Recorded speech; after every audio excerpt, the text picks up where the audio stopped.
Les goodies à l'effigie du film Dragon Ball Super Super Hero sont arrivés chez JD World en direct du Japon, les deux pamphlets vendus dans les cinémas japonais, le normal et le collector avec une tonne de visuels issus du film et pas mal de gros bonus comme les étapes de sa conception, 2D, 3D, etc. Interview d'Akira Toriyama, de Shikashi Kubota et encore de toutes les voix, les seiyuu. On a aussi les nouvelles figurines comme les nouveaux justiciers Gamma 1 et Gamma 2 du ruban rouge. De ce que j'ai vu du film pour le moment, ces deux personnages sont mes coups de cœur. Des produits un petit peu méconnus comme le médaillon de Piccolo et de Gohan pour mettre le duo de personnages en valeur.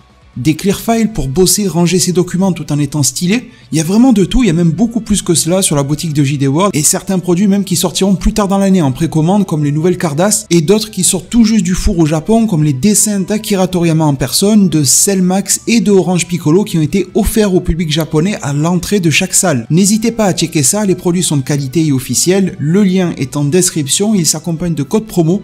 Pour accorder une ristourne à chacun, que vous soyez nouveau client ou client fidèle, une promotion sera là pour vous. Salut les devins, c'est Saikyo. On se retrouve aujourd'hui 15 juillet 2022, déjà pour le résumé complet en français du chapitre numéro 86 de Dragon Ball Super, alors que ce même chapitre est attendu le 20 juillet sur la plateforme officielle Manga Plus. On l'a donc 5 jours avant. Je vous précise qu'il n'y aura pas de vidéo similaire pour Boruto, étant donné que ce mois-ci l'œuvre est en pause, il n'y a pas de chapitre tout court.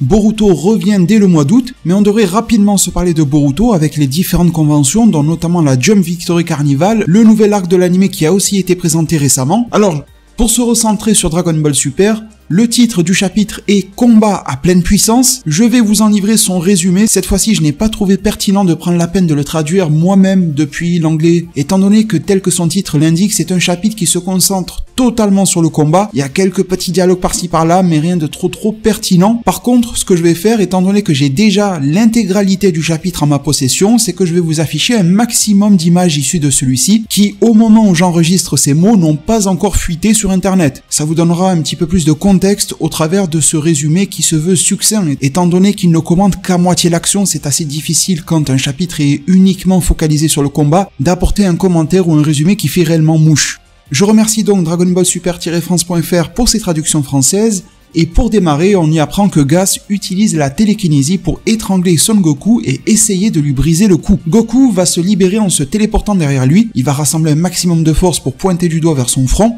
et essaye de frapper Gas, mais ce dernier lui donne un coup de poing. Gas dit à Goku que chaque cellule de son corps brûle d'énergie et qu'il ne s'était jamais senti comme cela auparavant.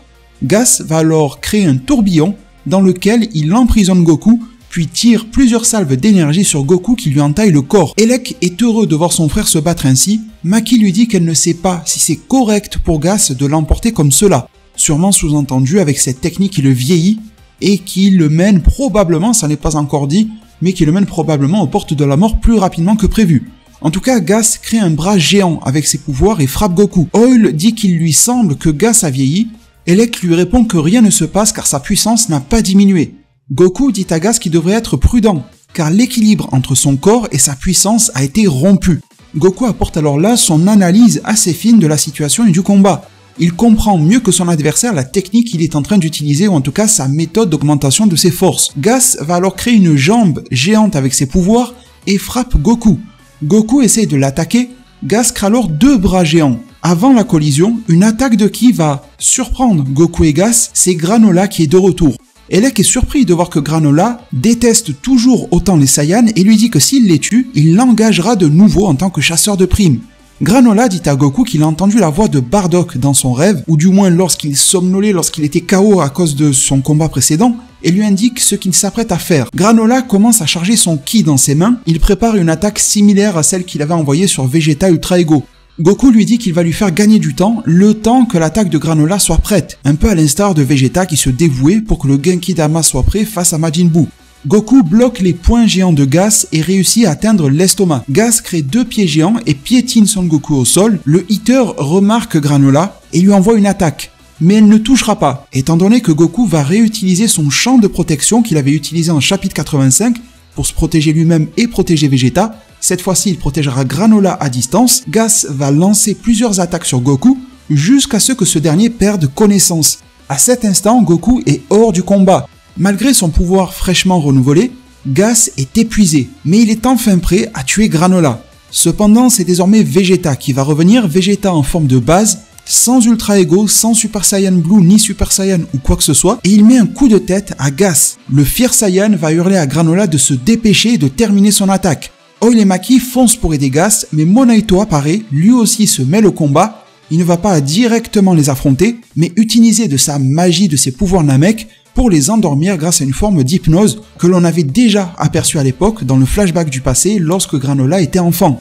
Et justement revenu au présent, Granola termine la préparation de son attaque et Vegeta retient Gas afin qu'il n'échoue pas. Gas se libère alors et fonce sur Granola. Goku se réveille avec une scène similaire à celle de Goku face à Kamba dans Super Dragon Ball Heroes lorsqu'il était KO, forme de base, et que l'Ultra Instinct maîtrisé cette fois-ci aux cheveux blancs grisâtres s'active et s'éveille de nouveau, et il va directement au-delà de cette forme-là et réutilise le fameux colosse de ki géantissime qui l'avait fortement aidé dans son combat face à Moro. La projection astrale de Son Goku est de retour, et sous sa forme géante, il va attraper Gas et le jette en dehors de la planète. On a même une vision sur l'espace et Gas qui virevolte à l'intérieur de celui-ci. Granola, le sniper, va essayer de cibler Gas, mais il ne peut pas à cause de ses dégâts reçus aux yeux. C'est alors qu'il recevra l'aide de son compagnon Hotmeal. Il va l'aider à affûter sa cible et l'attaque de Granola est enfin lancée. Elle est énorme, elle touche de plein fouet Gas qui s'écrase au sol. Ses frères et sœurs Oil et Maki viennent l'aider. Granola affirmera qu'il ne l'a pas tué et qu'il ne veut plus prendre de revanche sur quiconque ni sur qui que ce soit. Petite parenthèse, Freezer doit bien rigoler à ce moment-là étant donné que c'était quand même lui le cœur de l'arc et qu'il n'a jamais été mêlé. Il n'a même pas pris un seul coup. En tout cas, Granola prétendra que Gas est KO pour au moins plusieurs heures voire plusieurs jours et il demande au Eater de le récupérer et de ne plus jamais se présenter devant lui. Goku et Vegeta rejoignent Granola qui s'excuse auprès d'eux. Le chapitre se termine avec Gas au sol. Il semblerait qu'il soit finalement vaincu. Alors Maître Echardevin, vous avez désormais l'intégralité du résumé du chapitre 86 de Dragon Ball Super avec le plein d'images que je vous ai désormais partagé. Mon avis complet et détaillé arrivera sur la chaîne sous forme de review à partir du 20 juillet lorsque le chapitre complet sera sorti, que j'aurai pu le lire ainsi. Vous savez que je n'aime pas baser mon avis sur une version leak, une version de moindre qualité ou sur un résumé qui n'incorpore pas la totalité des dialogues précis. En tout cas, je pense que les principales questions qui sont à l'ordre du jour, si l'on met nos avis, les qualités et les défauts de côté, c'est de se demander de ce qu'il en est de cet être le plus puissant de l'univers dont parlait le fameux poisson oracle.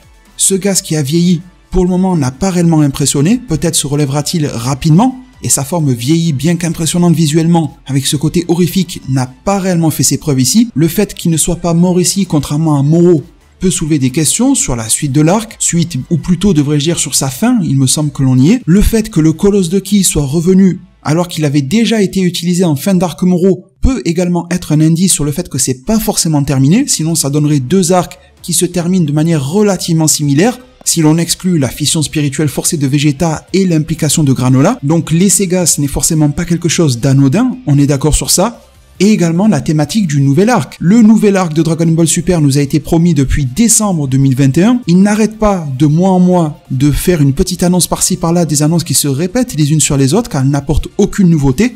Et là, ce week-end, 17 juillet 2022, se tient au Japon la Jump Victory Carnival par l'éditeur du manga Dragon Ball, la société Shueisha, qui pourrait venir nous présenter le nouvel arc de Dragon Ball Super pour que l'arc Granola termine le mois prochain et que le nouveau soit introduit durant le chapitre du mois d'août. Ce n'est qu'une analyse, qu'une suggestion. En tout cas, cela pourrait mêler l'utile à l'agréable au niveau éditorial pour faire la présentation du nouvel arc lors d'un événement digne de ce nom.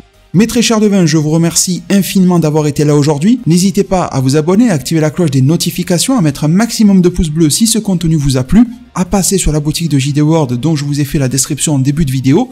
Les liens sont en description et tout ce qui va bien avec.